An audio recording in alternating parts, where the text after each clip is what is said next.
All right, we're on the air again, and I'd like to welcome you to Green Cleaning, the second presentation in the third of the series of webinars for Clean, Green, and Healthy Tribal Schools Initiative that are scheduled each Wednesday through February 22nd at the same time.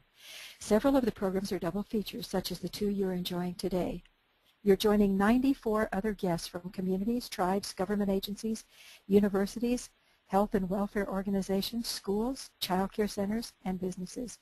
Thank you for your interest in the health of our children. I'd like to introduce your speaker for Green Cleaning, Marie Zanowick. Marie is a creative environmental engineer with 25 years experience working for the U.S. Environmental Protection Agency in the areas of pollution prevention and sustainability. A recent graduate of the Biomimicry 2010 master's degree program, she combines her educational background in biology, public health, engineering, and biomimicry with her regulatory experience and facilitation skills to produce innovative solutions to a wide range of challenges. Ms. Zanowick's work includes assisting federal agencies in developing and implementing sustainability management systems, as well as providing technical assistance to EPA, federal, state, and local governments and industry as they find innovative ways to reduce pollution and move towards sustainability.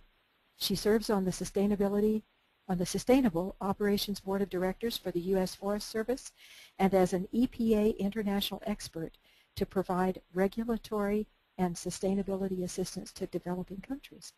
It's quite a bit, isn't it? All right. Before Marie gives you the answers to these questions, we'd like to invite you to participate again in some polls. All right, so if you will select your answer, and then I will show you the results when everyone's had an opportunity. Green cleaning is a way to protect health, avoid harming the environment, and means attending to. 70% have voted. All right, we'll close the poll and share the results with you. Marie, it looks like that they're on to you. All right, let's go to the next question, and we'll launch the poll. Problems and best practices for green cleaning, consider.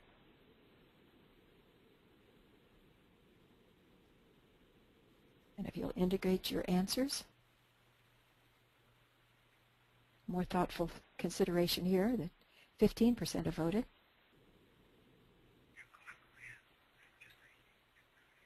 All right, so it looks like it's slowing down. We're going to close the poll. A few more coming in. All right, 85% have voted. We'll share the results with you. So we'll be asking some similar questions at the end of the presentation to see how well you're doing. All right, and so now I'd like to turn it over to Marie. Marie will describe how green cleaning makes good common and good health sense. Marie?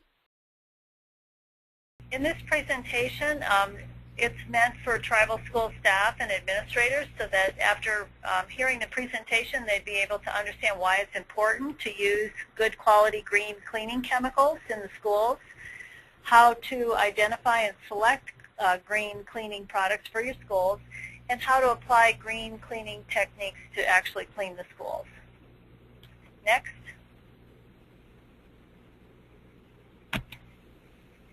So why do you need to be concerned about cleaning your school?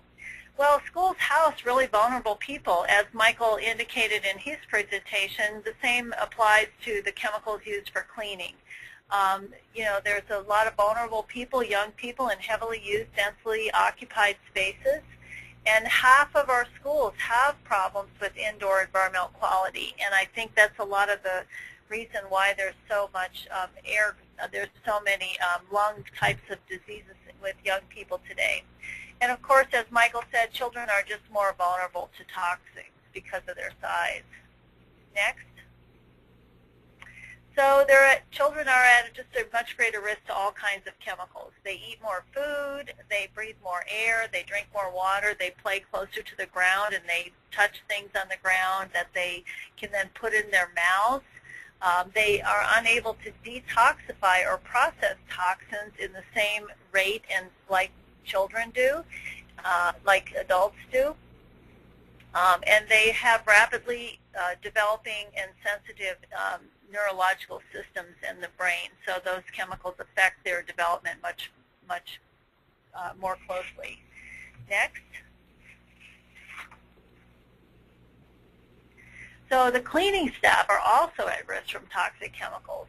On average, one custodial worker uses almost 200 pounds of chemicals every year.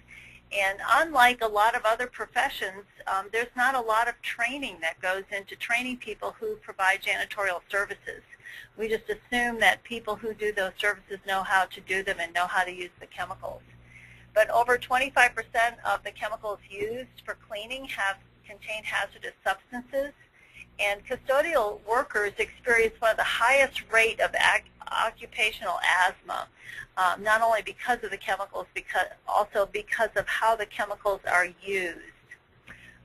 There's 6 of 100 out of 100 janitorial custodial workers are injured each year. 20% of these injuries are serious burns to the eye or the skin caused by chemicals used to clean, and 12% are resulting from inhaling the chemical vapors from the poorly chosen chemicals. Next. So what are the health impacts of indoor environmental quality?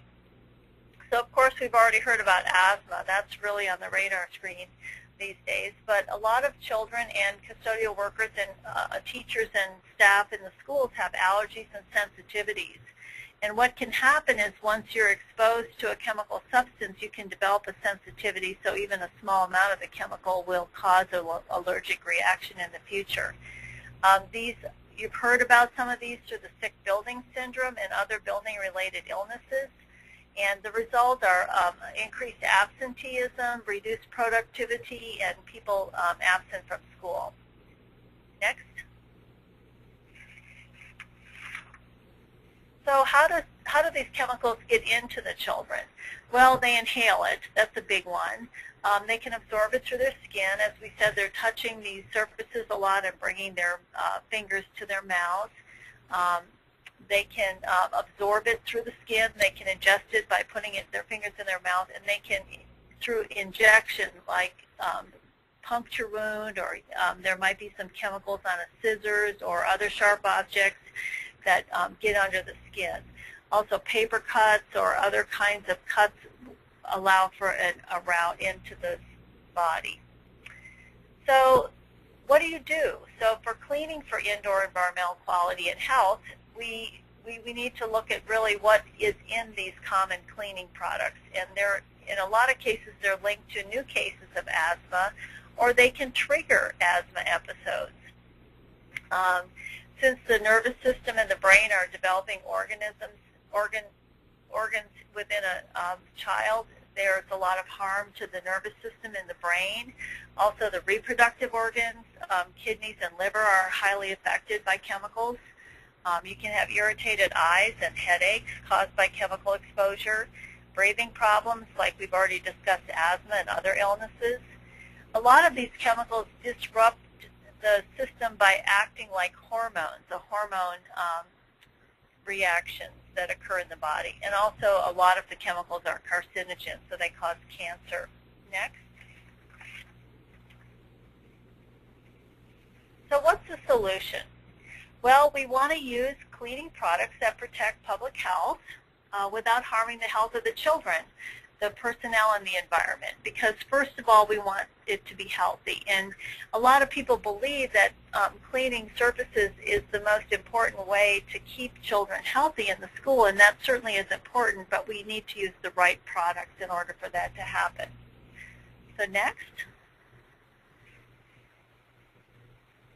So here are the principles that we look at when we're talking about cleaning for healthy schools. First, have some strategy to keep the dirt out. Like Michael stated about keeping the pests out, the same kinds of things apply with dirt. If you can have different kinds of techniques that keep the dirt out, you don't have to clean as much. You can use less toxic chemicals. Some of them are third-party certified. Also, paper products and hand soaps are available that are certified environmentally sound. You need to update and maintain your equipment so that you have good equipment to do cleaning with without using chemicals. You need to clean with all-purpose cleaners to remove most germs. You disinfect only in targeted areas. And this goes back to my statement earlier that a lot of custodial workers are really not trained in how to use the chemicals. And there is a difference. You are unable to disinfect a surface unless it's cleaned first. So a lot of people use a disinfectant to clean the surface, so they're applying a chemical that's too strong for the intended purpose. And also you can breathe easier. A lot of people like the smell of the cleaning solutions to guarantee that they have a clean environment. But really, clean doesn't have an odor. Clean is odor-free, so that's something to remember. Next.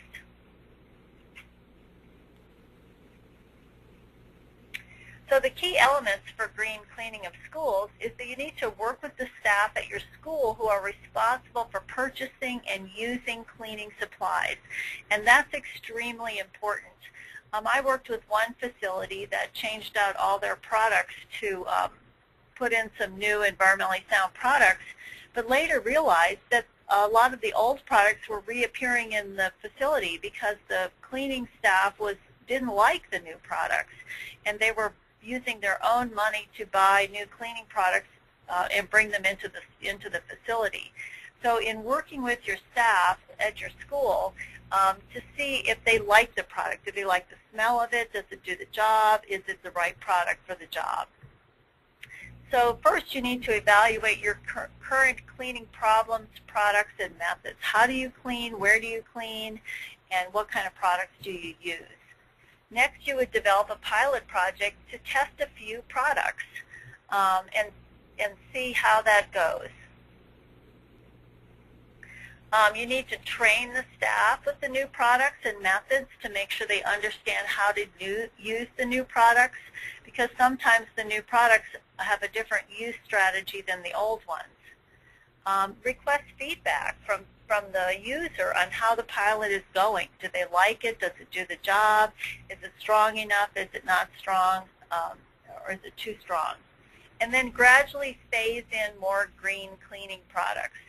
I had a personal experience where I was starting to change the products in my own home several years ago, and I found some window cleaner that was buy one, get one free. So I stocked up. It was a new green window cleaner. And then I had 6 bottles of this new green cleaning product in my home, and I went to use it, and it didn't do the job at all. So I had 6 bottles for nothing. So to follow this regime is really a good idea. Next slide. So once you develop a green cleaning chemical program, you need to track success. In some ways you can do that. You can ask the school nurse, is there a reduced number of visits to the nurse? What about attendance? Does your attendance go up and the number of days skipped by different illnesses go down? You need to really reward the staff for participating, because you're asking your staff to do something different. And if they are able to convert to a better cleaning system, tell them thank you and reward them for their effort. You need to promote the success to the public. I heard a story a while ago, if you want to tell anybody anything, tell a 3rd grader, and they'll go home and tell their parents. And so promoting that success to the public and to the parents of the school, to the students themselves, and you'll get the word out. It would be great if you adopted a local district policy around what chemicals are allowed to be in your school, not just cleaning chemicals, but any kind of chemicals, and educate all the staff on this new policy so that everybody's able to follow it. Next. So for healthier cleaning solutions, you want products that are low odor. Remember, green doesn't have a smell, clean doesn't have a smell, that are less toxic, that don't cost more, and there's a lot of products out in the market that are cost neutral as far as green cleaning solutions go. You want to reduce the sources of indoor pollution. You want to keep the dirt out and improve the indoor environmental quality. And here's a web page that has a lot of tools for schools, www.epa.gov/schools. Next. So in selecting safer products, you need to look at your material safety data sheet. And if you're not familiar with what a material safety data sheet is, you certainly could look it up on the web and find out. But every producer of chemicals is required by law to produce a material safety data sheet which outlines what is in the chemical. If you have chemicals in your school and you do not have a material safety data sheet for that chemical, you can look on the web for the MSDS, or you can use always a 1-800 number on the back of the product that you can call to get more information. A trick I use, and of course this is valid for me, but I'll call up and when I want an MSDS on a product and I'll say, EPA's here, they're doing an inspection, and I don't have an MSDS on this product, and so they will fax it to you right away. So it's a good ploy to get it easily. So what to look for on your MSDS is you want volatile organic compounds to be 1% or less, so you don't want VOCs. They're compounds that release into the atmosphere very quickly. You want a pH between 5 and 9, so it's not too acidic or too caustic. You want to really avoid aerosols or corrosives that cause eye or mucous membrane damage or burns to the skin because they would be very caustic or acidic products. And you want to avoid any ingredients that cause cancer, mutation, and birth defects. Next. So here's a list of some of the high-risk products, and you can see there are products that do the worst kinds of cleaning jobs. So an acid toilet bowl cleaner contains hydrochloric acid, and it has the health effects on your skin and eyes. It could even cause blindness. Carpet spotters to remove spots from carpet usually contain hydrochloric acid if it's not listed as a green product. General all-purpose cleaners contain several different chemicals that burns eyes and skin, and a lot of times they're poisonous. Floor finisher strippers contain those same list of chemicals, and they burn eyes and skin, and they're poisonous. And the same with baseboard strippers. So if you're using any of those chemicals and you don't have access to a clean alternative, you want to use them in well-ventilated areas, and certainly when there are no students in the school. Next. You can use third-party certifiers, and these are companies that privately certify green products such as the Eco Logo or the Green Seal Certified. The ads and labels are not always reliable. We did a project at one facility. They had over 135 different kinds of chemicals for cleaning in their facility, and after they did a green cleaning clean out, they reverted to 6 Green Seal products that were delivered on site in concentrated form, and then they could dilute them for their cleaning needs. So they went from needing 135 material safety data sheets to only needing 6. And some of the chemicals that we helped them remove during the clean out had the word green in the title, but when you look at the material safety data sheet, they contain some of those problem areas that we've discussed earlier. So in this case, you rely on third-party certifiers to evaluate your products for you, and you can get all-purpose cleaners and other products like hand soap, and you do not want to purchase antibacterial hand soaps for your schools. That's really a bad idea. Antibacterial products are causing a plethora of bacteria that are resistant to the antibacterial soaps now because they're so widely used.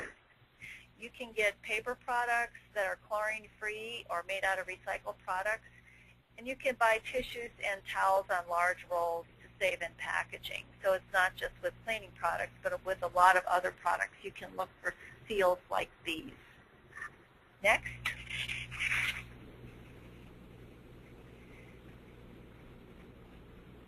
So another technique is to use better cleaning equipment.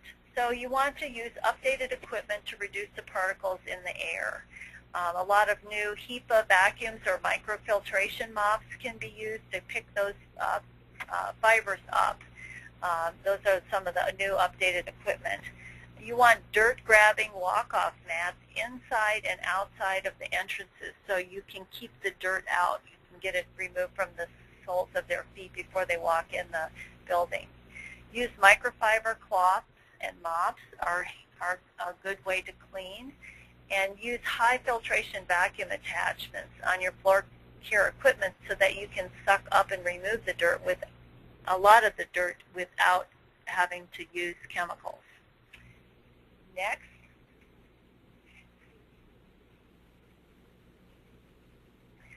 So some other best practices, we've talked about keeping the dirt out and reduce dust by vacuuming first, and leave your classrooms ready to clean. So at the end of the day, one thing you could have the students do or the faculty to make sure that the room is, all the stuff is removed off the floor. Maybe you want to put chairs up on a table or somehow make it ready to clean for the janitorial staff so that they have more time to actually use this updated equipment and remove the surface dirt first. You clean from the top down, so you would dust fans, ceiling fans or light fixtures, bookshelves, etc. before you would vacuum the floor. It's really good to select durable, easy, clean flooring. So if your flooring is damaged in some way or old and you're ready to replace it, you want to look at what kind of flooring would be easy to clean. You want to really maintain or replace carpets that are worn because a lot of dirt can hide in those old carpets. And clean up spills right away. The longer they sit, the harder they will be to remove, and the tougher kind of chemical you'd need to remove that. Next. So earlier I talked about disinfected versus cleaning, and here's some more information on that. So you use a green all-purpose cleaner and friction to remove most of the germs. So before you ever disinfect an area, it needs to first have the dirt removed. You want to really sanitize food prep areas and child care areas where there may be children who have had accidents or are in diapers. And those are areas that need to be disinfected, but not all areas need to be disinfected. So know the law around cleaning and clean first before you disinfect.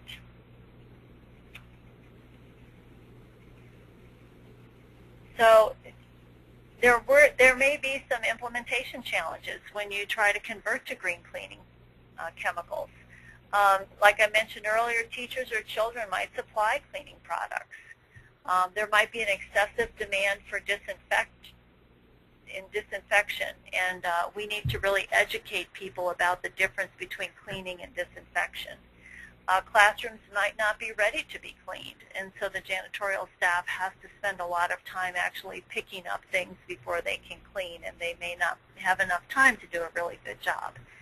And finally, the belief that green products are more expensive or they're not as effective. And that there's so many products on the market now that may have been true in the very beginning, but now there's a lot of really good, effective products that cost the same or less than other products on the market. So you need to think about what are the challenges in your school. Next. So here's some statements from different people who have actually integrated green cleaning into their facility. So a facility manager found out that they saved a substantial amount of money by going to green cleaning. And the facility I mentioned earlier that went from 135 products to 6 saw a dramatic drop in the amount of money they spent on chemicals. A custodian doesn't have dry throat and headaches anymore because they don't have that odor associated with that chemical smell. A school nurse has indicated that, the asthma and the use of inhalers has decreased in the school. So it's another one of those measurement items you can look at.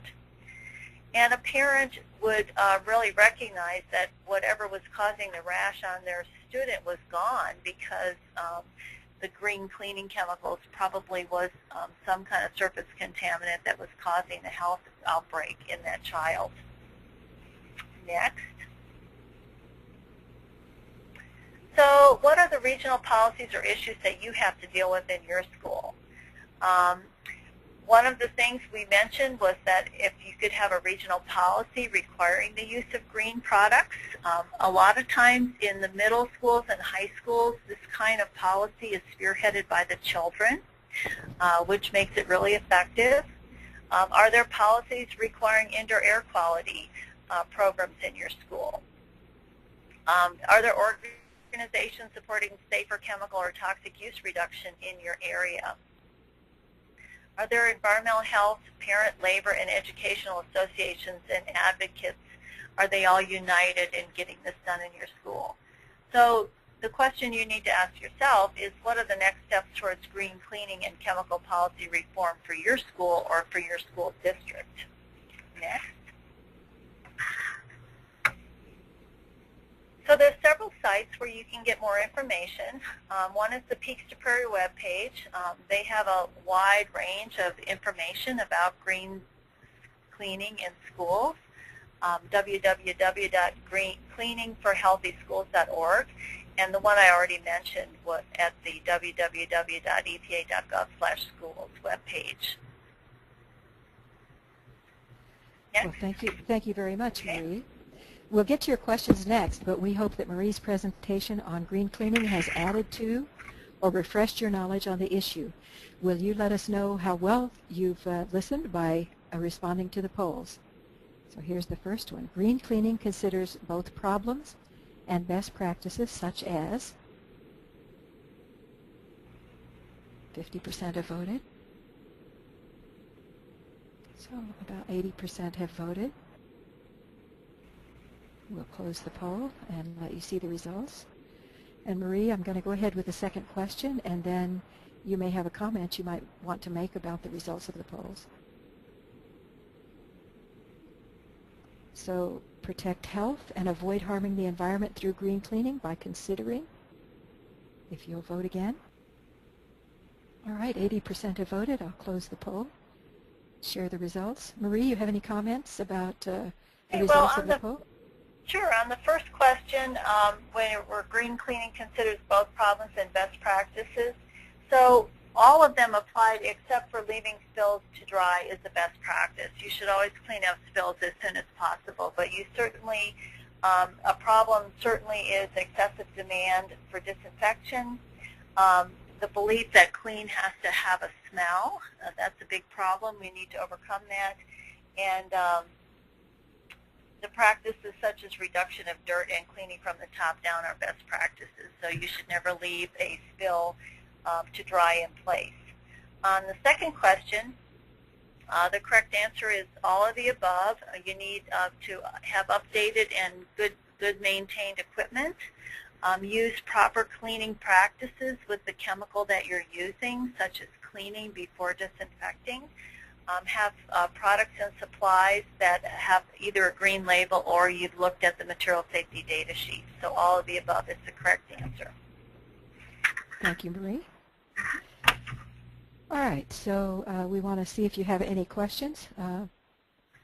Any questions from folks? I see one hand is up. And Mansell, I'm going to unmute you. It looks like you're willing to ask a question on the air. So Mansell, if you're there, will you ask your question? Yeah, this is Mansell, and unfortunately, I didn't try to raise my hand, but well, quick, think of a question. You're on the air. Well, I would appreciate just a little bit more thoughts about convincing people to go to green cleaning. That seems to be, I mean, I think your presentation did a great job of outlining the advantages and purposes of going to green cleaning, but what are some of the strategies you found successful for convincing school administrators that this is an appropriate approach? Well, in convincing school administrators, it's usually good to use the fear tactic of the harm that poor cleaning chemicals or dangerous cleaning chemicals can have on the health and safety of the children and on the workers who actually clean the schools. Usually when you want to affect any kind of change, you need a tension between the positive outcome. So to outline how all the good points of green cleaning, such as, it doesn't cost anymore, it protects students and teachers and custodial staff, it's good PR for the school.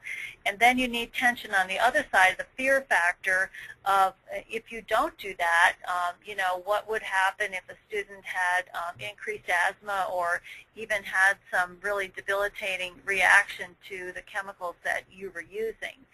So oscillating between the bad side and the good side of the outcome is always a good way to present to the decision makers.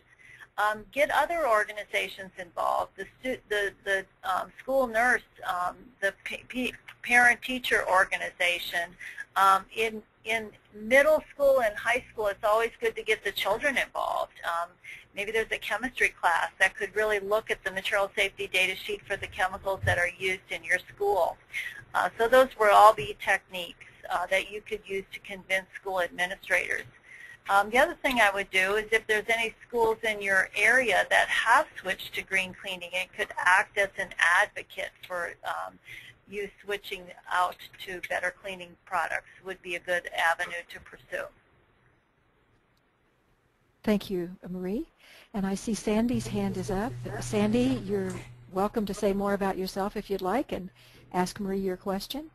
Yes, I just wondered what the regulations are for actually labeling a product green or natural, because you had mentioned that even in some of the so-called green products, you had found some questionable things. Is there an actual federal regulation to label a product green? No, there is not. Some nonprofits do it, like the Green Seal logo, for example. The task of actually preventing certain products from going on the market, they'd have to be pretty dangerous for an organization like EPA or state environmental agencies to restrict their use. What the law requires is that those products have to have a material safety data sheet. And what I have found through the years of working in my career in the environmental field is that products on the market used to list all of their ingredients on the label, but companies have gotten away from that. They just give a 1-800 number that you can call for your material safety data sheet. And that's, I think, because more people started reading labels. So what I would recommend is that you read the labels. One of the chemicals that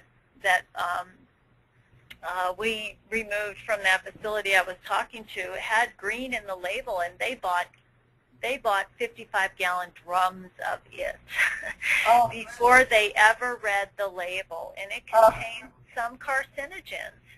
So they could label it green. It was actually green in color, the cleaner was, but it contained carcinogens in the mix, so they had to get rid of it. But so read your material safety data sheet, and what I would recommend is that you find companies that produce a really good line of cleaning chemicals. A lot of them are sold in concentrated form, so you don't have to pay for all the packaging. You get them in concentrated form, and you dilute them when you use them.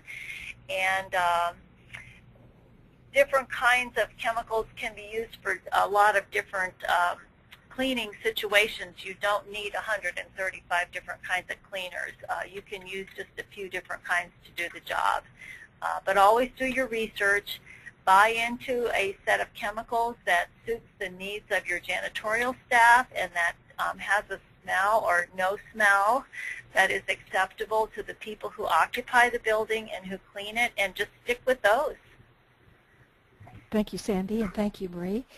John, I have unmuted you. Your hand is up. It kind of went up and down, so I'm not sure if you have a question. John? Yeah, yes, I do. In fact, part of it's a question, but our school is in a reduction of composting, waste, gardening, and also the greenhouses and our traditional food production. And we have a green team that is helping to reduce all of the chemicals, the waste, the composting, and all of these things. And it's, and it's like it's starting to be a reservation-wide. And one of the things at our school you're right about that one thing about the those MSDS sheets, because, you know, I have to do the MSDS sheets each year because I'm the safety security person. And that's what we're doing right now is we're trying to go through, and we're we're working with the custodians and everything, but one of the problems is when I go through sometimes and I do my inspections, you're right about one thing. I still have these other people that are part of the staff that go outside and they bring something in and they put it in an unmarked container, and I have to go in and say, hey, you can't. Well, you know, it doesn't smell like it's clean. Right. You know, and you know that's one of the biggest things that you know that we're working on right now is the reduction of the chemicals and trying to cut down on our MSDS sheets, which is a chore, because when you look at those MSDS sheets, you know, you have to kind of weigh what are some of the good chemicals, some of the good ingredients, and some of the ingredients that could really be harmful. And a lot of times you have to check that response book to find out, you know, which ones are really caustic or whatever it is before you make that final decision. Well, congratulations on your green team. That sounds like a great effort. And one thing that I found in working with facilities on all kinds of chemical cleanouts, one of the most effective methods to get users of chemicals to start using green chemicals of any kind is to teach people how to use material safety data sheets and how to read them. And it can be a short 1-hour overview, maybe in one of your safety meetings. And I remember one facility I was in, we had a group of people, including the procurement staff, so it's the people who actually purchased the equipment for the facility. And the one woman, she just stood up after she understood how to read a material safety data sheet, and she said, these products are delivered to my office. They sit next to my desk before you pick them up, and I'm not ordering this kind of stuff anymore. She put everybody on notice. So teaching people how to read material safety data sheets is really beneficial because they see that this is a carcinogen, this can cause cancer, this can cause burns, this can cause asthma. And they're required by law to have those. So good luck getting your MSDs in order. And I would encourage you to have a short educational little talk about how to read those and how to use them by the people who order those kinds of chemicals. Thank you for your question, John. Did it get answered? Yes, it ended up getting, and one of the other things that we're working on too is a lot of these other items with getting rid of the pests and stuff like that we had before. I tried to get on that one too, and that's one of the things we're doing, that I have to send out a notification to parents exactly what you were using. In the last 2 years, I've been able to send out that we're not using any pesticides. Well, congratulations. I hope Michael heard that and will have an opportunity to make a comment in a few minutes. Thank you, John. Are there any other questions? If anyone else has a question, please raise your hand. And Rebecca, I know that you're monitoring the written questions. Are there any of those questions that we need to address? Let's see. I see here it says, go ahead. Looking through this right now, I think we've answered pretty much all of them, but just give me 1 second on that and I will make sure. I see a nice comment from Dan Anderson. Thank you, and we're looking forward to receiving the PowerPoint for this. Great. We're glad that you find it very helpful. Thank you. So looks like all of the questions have been answered. Thank you, Rebecca. One more tip I didn't mention while I was giving the presentation, but if you're doing a clean out of your cleaning chemicals, one thing that facilities have done that I've worked with is to donate them or to drop them off at a household hazardous waste cleaning pickup site. And they make those products available for other people to use who aren't as smart as you because they're still using hazardous chemicals to clean with. but there is a tendency to use those chemicals up because you paid for them and they're expensive. So you need to weigh the risk of continuing to use those chemicals when you do decide to switch them out. Thank you, Marie. I see Marcy has her hand up. Marcy, I've unmuted you. Would you like to ask Marie a question? Yes, thank you. Marie, thank you very much for your presentation. It was great. I did submit a question in writing, but I guess it's not appearing. I'm just wondering for the slide that's entitled Cleaning Staff Are at Risk from Toxic Chemicals, where those statistics came from. And I don't have the answer right off the top of my head. I'd have to look it up where those statistics came from. But the risk to janitorial staff has been documented for quite some time. I've used those statistics for probably over 15 years. So the risk to janitorial staff is pretty high. So I don't know if there's some way we can look those statistics up and get back to you. Actually, that would be great because I'm working with one of the Pacific Islands, and they are starting training of hotel housekeeping staff, and they have passed some regulations to require training for hotel housekeeping staff. So it would be useful. Sorry, it would be useful to have those statistics so that when questions come up from their legislators, they can refer to those. But it would be nice to know where they came from. Okay. Thank you. Right. Thank you, Marcy. There's another question here for you, Marie. This is Carolina speaking.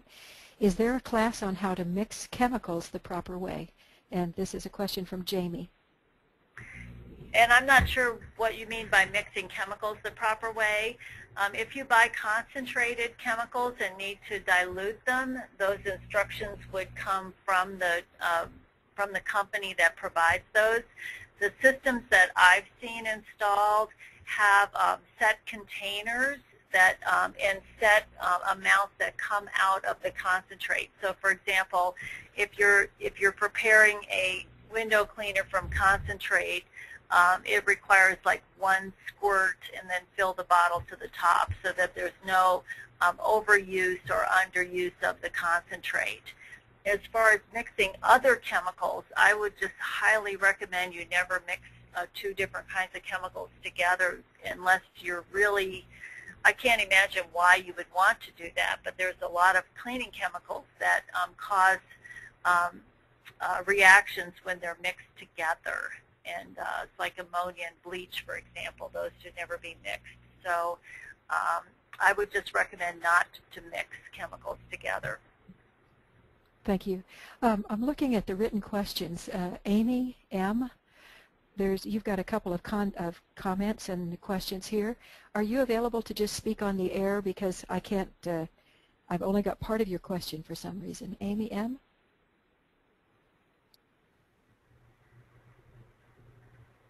So Amy, well, let's see if I can give you enough of it that it will help. A comment to the previous question about green claim regulations. The Federal Trade Commission does have guides for green marketing claims. Can you add to that, Marie? And I'm not familiar with that. No, I can't answer that question. Okay. So Amy, if you would like to be on the air, just lift your hand and I'll open your microphone. John, you've got your hand up again. I'll unmute you. John? Yes. One of the things is that, you know, when we go to order, you know, these type of chemicals, is there an overall list that is recommended that schools use? Has somebody put this together so it would make it easier? You know, like I go through our MSDS sheets and we have to try to find some alternative. Is there like a recommended list that, you know, could be used or sent to some of our schools so we can take a look at some of these, some of the chemicals that are successful in, let's say, some of the other schools instead of reinventing the wheel? Well, I don't, EPA is not allowed to list specific products. For one reason, we would probably be sued by companies that we don't list for exclusion, but also it would be very time-consuming to keep that list up to date with the hundreds of thousands of chemicals that are on the market. What I would recommend is you look at some of the third-party certifiers and look at their products. Again, what some facilities do is that they develop an exclusionary list, like do not purchase chemicals that are carcinogens or have a pH outside of the 5 to 9 range, those kind of parameters. And that would be best done on a school policy list. The other thing I would recommend is that you get together with local schools, because not only could you experiment and purchase chemicals as a unit, but you might be able to get them in larger quantities and get some cost savings if your whole school district used specific chemicals. Well, I think we've answered all the questions. Marie, thank you very much. One more question, Carolina? Sure. This is Matthew. Go ahead. Thank you. Somebody asked what DDT stands for, and it's dichloro-diphenyl trichloroethane. Okay. I thought we'd turn that over to Michael in a minute, but yeah, thank you. All right. Would you say it again? I think I talked over you, Matthew. It's dichloro-diphenyl trichloroethane. Thank you. Marie can be reached at the email and phone number that's listed above. After a brief announcement, she, Mike, and I will remain on the line for a few minutes to answer any additional questions that you may have. Our Green, Clean, and Healthy Tribal Schools initiative will be sponsoring a 2-day workshop in June or July this year. The workshop will include some of the programs featured in this series and additional topics. Participants will have the opportunities for discussion and collaboration with the presenters and co-participants in person. Please let us know if you might be interested in attending. These two and the other 10 webinars on topics such as indoor air quality, it's a topic related to green cleaning, will be housed at http://www.epa.gov/region8/tribal schools. Thank you very much. And as I said, we will stay on the line for a few minutes. Marie Zanowick, Michael Daniels, and I to see if you have any additional questions. Thank you very much for attending. We look forward to having you join us again next Wednesday at the same time, 3:30 Mountain Standard Time. So for you folks in Central Time, that's 4:30. We look forward to your participation. Please stay on the line if you have any questions. Take an opportunity this time to raise your hand so you can speak directly to our presenters. So let's see. Michael, are you still on the line? Michael Daniels and Marie are on the line. We'll be here for a few minutes. Great. We want to see if anybody else has questions to ask. I think that, Michael, you heard Matthew talking about DDT. Do you have anything you'd like to add about DDT since you mentioned it with regard to outdoor pest management? No, he covered that perfectly. I couldn't even pronounce all that. John, your hand is up again. Did you have another question? Yeah, I was just wondering on that schedule, when is the one for the green, for like the recycling, the composting, the greenhouses and stuff like that, the gardening, those type of things? That's next Wednesday. That's next Wednesday. I thought there was a different date that was popped up. That's why I'm asking. Yeah, next Wednesday will be the 8th of February at 3:30 Mountain Standard Time. Virginia Till will be presenting on recycling, and Diane Jordan, who is from Oneida, Wisconsin, will be presenting on composting and gardening. We look forward to having you participate in that. Okay, thank you. You're very welcome. All right. Any other questions? People are still on the line, so if you have other questions, please feel free to ask them.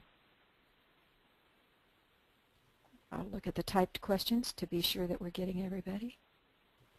Dan says, by the way, I'm with the Fond du Lac Ojibwe School. Well, welcome, Ojibwe. Here's another one. The distinction between cleaners and disinfection. Let me see if I can read this for you, Marie.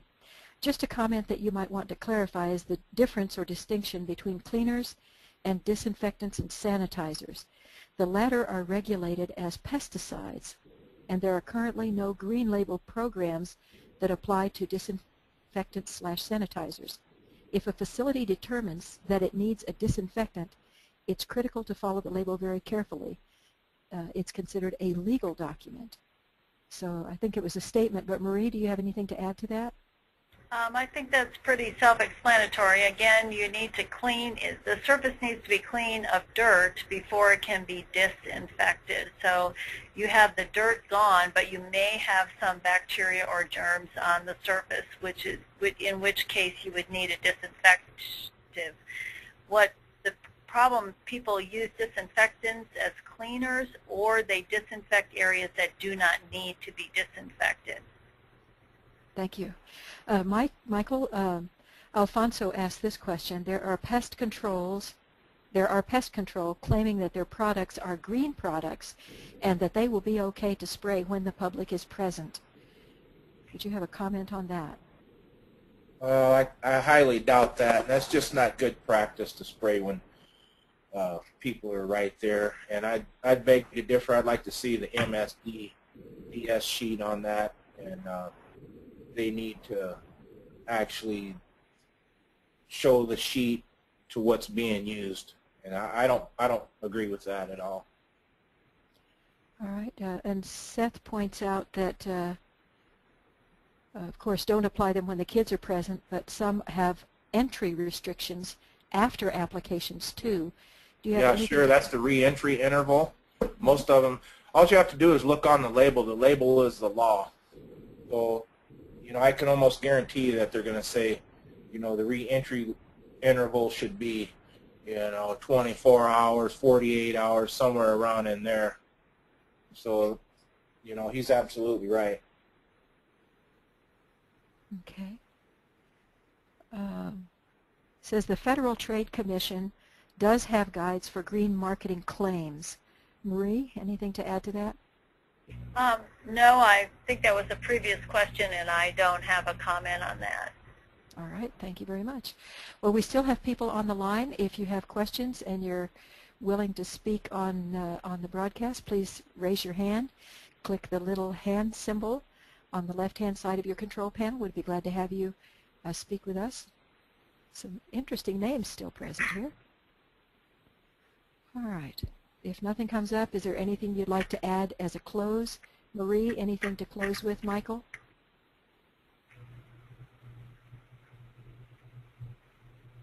I'm fine.